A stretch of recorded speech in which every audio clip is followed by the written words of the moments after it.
Et nous finissions cette émission comme d'habitude avec le focus SCPI par Primalliance et nous avons le plaisir de recevoir dans l'émission Jérémy Chor. Bonjour Jérémy Chor. Bonjour Nicolas. Directeur commercial de Primalliance et bienprévoir.fr. Avec vous, on va se demander si c'est une bonne ou une mauvaise idée d'investir dans l'immobilier en 2024. Je vais droit au but, tout le monde se pose la question. Les taux ont monté, ça a entraîné une baisse de valorisation d'un certain nombre d'actifs immobiliers. Les taux commencent à baisser, mais ne reviennent pas au niveau qu'on a pu connaître il y a 1 an ou 1 an et demi. Les valorisations, du coup, se sont stabilisées, repartent peut-être un petit peu à la hausse. Est-ce que c'est un moment intéressant pour investir ou est-ce qu'il faut attendre un peu de voir comment ça évolue ? C'est le moment idéal pour investir parce qu'effectivement, il y a plusieurs facteurs. Il y a 3 facteurs en fait. Il y a d'abord la baisse des prix. Effectivement, vous l'avez dit, il y a eu 10 hausses de taux successives qui ont fait mécaniquement baisser certaines valorisations dans l'immobilier. Et aujourd'hui, cette baisse, même sur l'immobilier résidentiel, on voit qu'elle s'atténue un petit peu. Elle a continuellement baissé ces 12 derniers mois, mais en septembre, il y a eu une baisse qui a été très légère par rapport aux autres trimestres, donc on peut se dire qu'on est peut-être sur un point bas. Bien sûr. Et si on arrive sur un point bas, on n'est peut-être pas au plus bas, mais ça va arriver prochainement, les prix ne peuvent que repartir à la hausse par la suite. L'immobilier est cyclique et on a vu plusieurs crises déjà sur l'immobilier avec des baisses très fortes, et puis après ça repart à la hausse. Le deuxième point, c'est l'OAT. L'OAT 10 ans qui a baissé aussi beaucoup ces derniers temps. Aujourd'hui, il est en dessous de 3%. Pourquoi je vous parle de l'OAT ? Parce qu'on va parler de prime de risque. La prime de risque, c'est le rendement qui fait que les investisseurs s'intéressent à l'immobilier. C'est quand cette prime de risque, généralement, elle est supérieure à 2,5%. Donc aujourd'hui, on a un OAT inférieur à 3%, et quand on constate les acquisitions réalisées par nos partenaires, les sociétés de gestion aujourd'hui, on a souvent des rendements supérieurs à 6%, 7%, 8%. Donc si j'ai un rendement à 6%, un OAT à 3%, moi j'ai une prime de risque de 3%. Bien sûr. Et donc ça encourage les investisseurs à revenir sur l'immobilier. Et le dernier facteur, c'est qu'on voit que les institutionnels reviennent sur le marché de l'immobilier, donc c'est aussi un signe, il faut y aller. Le coût de l'argent, le coût du crédit, on a vu effectivement ces derniers mois un coût du crédit plus élevé. La tendance repart à la baisse depuis quelques mois déjà. Est-ce que ça crée des opportunités ou c'est encore un peu tôt ? Ça crée des opportunités, effectivement. Alors, je pense que c'est un peu tôt si on attend des taux à 1%. On les aura pu, je pense, les taux à 1%. Au moins, c'est clair, c'était ma question. Voilà, je pense qu'il ne faut pas rêver et attendre que ces taux arrivent à ces niveaux-là dans les prochains mois. On constate effectivement que les taux de crédit diminuent et ça se ressent sur la demande, puisque si on regarde les résultats qui sont produits par les grands courtiers nationaux, par exemple, le volume en crédit, les demandes de crédit ont doublé entre octobre 2024 et octobre 2023. Peut-être parce qu'il y a plus de dossiers qui passent aussi, vu que les taux baissent. Plus de dossiers qui passent, plus de demandes effectivement. Et j'ai apporté une simulation aussi, plutôt un exemple. Qu'on va pouvoir afficher effectivement pour illustrer l'intérêt d'un investissement à crédit. Alors effectivement, on a des taux qui peuvent encore sembler élevés par rapport à ce qu'on a connu, mais c'est une manière intelligente d'optimiser son épargne, d'avoir recours au levier du crédit. Puisque je prends le cas d'un investisseur qui a 50 000 euros à investir. S'il achète 50 000 euros d'immobilier ou 50 000 euros de SCPI par exemple au comptant, il va générer 250 euros par mois à peu près de revenus complémentaires sur la base d'un rendement de 6%, ce qu'on trouve assez fréquemment en ce moment sur le marché des SCPI. Ça, c'est bien sûr avant la fiscalité qui est propre à chacun, c'est pour ça que je ne l'ai pas pris en compte dans la simulation. Maintenant, s'il arrive avec 50 000 euros et qu'il s'en sert comme apport pour aller chercher du crédit, il va pouvoir acheter pour 140 000 euros de SCPI. Ouais. Et donc forcément, il va avoir des investissements qui vont être beaucoup plus importants. Il va avoir une échéance mensualité à rembourser un peu moins de 700 euros par mois, et à côté il va générer 700 euros de loyer mensuel. Et souvent nos clients, quand ils viennent nous voir, ils n'ont pas besoin de créer des compléments de revenus immédiats, ils n'ont pas besoin de compléments de revenus, ils ont une situation qui est plutôt confortable et ils payent souvent beaucoup d'impôts, donc on ne va pas leur donner des revenus immobiliers qui sont fortement taxés, sur lesquels ils vont payer des impôts.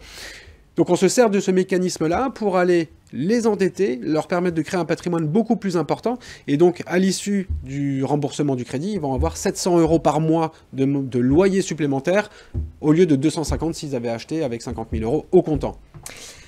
Si on regarde un petit peu les manières d'investir en immobilier, est-ce qu'il vaut mieux acheter de l'immobilier en direct ou investir en direct dans l'immobilier, ou privilégier la pierre papier, la SCPI dont vous venez de nous parler ? Ça dépend de ce qu'on recherche. Si on recherche la facilité, la tranquillité, on va plutôt s'intéresser à la SCPI. Pourquoi ? Parce qu'on délègue tout ça à des professionnels, à une société de gestion qui va acheter les immeubles, va trouver les locataires, va faire les travaux, va gérer le quotidien et la vie de l'immeuble et va nous reverser les loyers tous les trimestres. Ça va nous éviter d'avoir affaire à un locataire qu'on va devoir gérer, à se soucier des DPE. On parle beaucoup aujourd'hui des diagnostics performance énergétique. Est-ce qu'on est sur une passoire énergétique ou pas? Faut gérer les travaux, faut gérer les loyers impayés. Là, on confie tout à une société de gestion. Et en plus de ça, on est diversifié puisque quand on est dans des SCPI ou dans une SCPI, on a souvent un patrimoine qui est composé d'une centaine ou plusieurs centaines d'immeubles loués à des milliers de locataires. Donc on a beaucoup moins de risques. S'il y a 3 locataires qui ne payent pas, on n'est pas impacté, on touche bien son loyer tous les trimestres. Donc c'est un peu plus sécurisé, on va dire, si on a bien choisi ces SCPI et surtout si on a bien diversifié. Justement, tout le sujet est là de bien choisir sa SCPI pour éviter quelques déconvenues qu'on a pu voir récemment. Qu'est-ce qu'on met en place comme méthodologie pour bien choisir sa SCPI? On choisit quoi, les plus anciennes, au contraire les plus récentes? Merci pour cette question déjà, Nicolas, parce qu'en fait, on constate aujourd'hui, nos clients sont guidés par un seul critère, le rendement, le taux de distribution.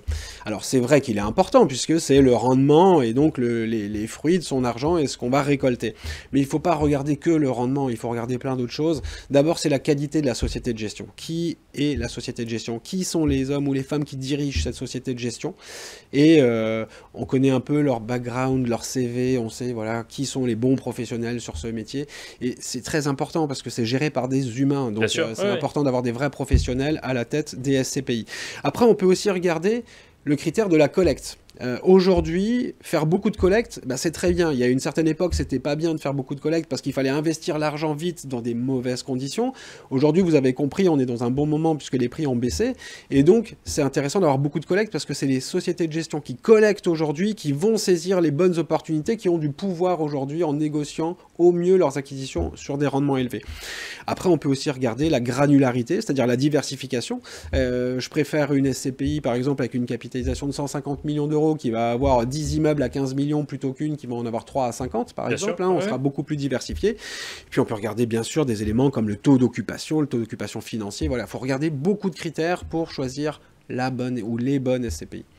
Alors justement, vous nous dites que vous préférez une SCPI qui investit dans 15 lots plutôt que dans 3 lots, dans 10 lots plutôt que dans 3 lots. Est-ce que lorsqu'on veut se lancer dans l'investissement en SCPI, il faut accepter l'idée qu'on commence par une seule et on verra après, ou dès le début se dire qu'on diversifie même au sein des sociétés de gestion auxquelles on fait appel? Il faut le faire dès le début. L'investissement en SCPI est très accessible. Pour la plupart des SCPI, c'est accessible à partir de quelques centaines d'euros ou quelques milliers d'euros. Dès lors qu'on va investir 10 000, 20 000, 30 000 euros, on peut déjà diversifier sur plusieurs SCPI.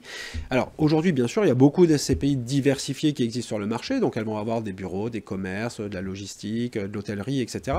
Mais c'est bien de diversifier aussi au sein des sociétés de gestion parce qu'elles n'ont pas toutes la même manière de travailler, elles ne vont pas toutes sur les mêmes pays. Donc on va pouvoir ainsi acheter un patrimoine immobilier très diversifié en classes d'actifs. Donc je vais avoir du bureau, du commerce, de la santé, de la logistique, de l'hôtellerie, etc. Mais aussi sur différents secteurs géographiques parce qu'il y a des SCPI très franco-françaises qui vont investir à Paris, en région parisienne, en région, et d'autres qui sont tournés vers l'Europe. Donc on va pouvoir acheter des immeubles aux Pays-Bas, en Belgique, en Allemagne, etc. Donc diversifier dans la mesure du possible, 4-5 SCPI, ça ne mange pas de pain. Je retarde un tout petit peu la fin de l'émission, Jérémy, parce qu'on a pas mal de questions qui vous sont adressées, notamment une qui va dans le sens de ce qu'on se disait juste avant. Quid des SCPI anciennes qui font face à des retraits importants et une collecte nette faible? Oui. C'est une question de Hubert, ou de Sébastien, pardon, Sébastien Hubert. Alors effectivement, il y a aujourd'hui quelques SCPI sur le marché, généralement celles qui ont connu des baisses de valorisation, qui n'attirent plus beaucoup d'épargnants, donc il n'y a pas beaucoup de collecte. En revanche, il y a beaucoup de demandes de retrait. Alors, quelque part, c'est un peu dommage qu'il y ait beaucoup de demandes de retrait, parce qu'il faut quand même rappeler aux investisseurs qu'ils avaient acheté ça sur du long terme, et que les revenus, dans la plupart des cas, n'ont pas diminué. Mais c'est vrai qu'on est dépendant des autres. Bien sûr, choix des autres, exactement. Et donc, des autres investisseurs. Mais tant qu'on a le rendement qui n'a pas bougé, l'essentiel est là. C'est qu'on continue à garder son complément de revenu. Et donc évidemment, aujourd'hui, on est difficilement liquide sur ces SCPI parce qu'il faut de la collecte en face pour pouvoir sortir, ou alors il va falloir vendre des immeubles, etc. Et il y a quelques SCPI comme ça sur le marché qui sont un peu scotchés, entre guillemets.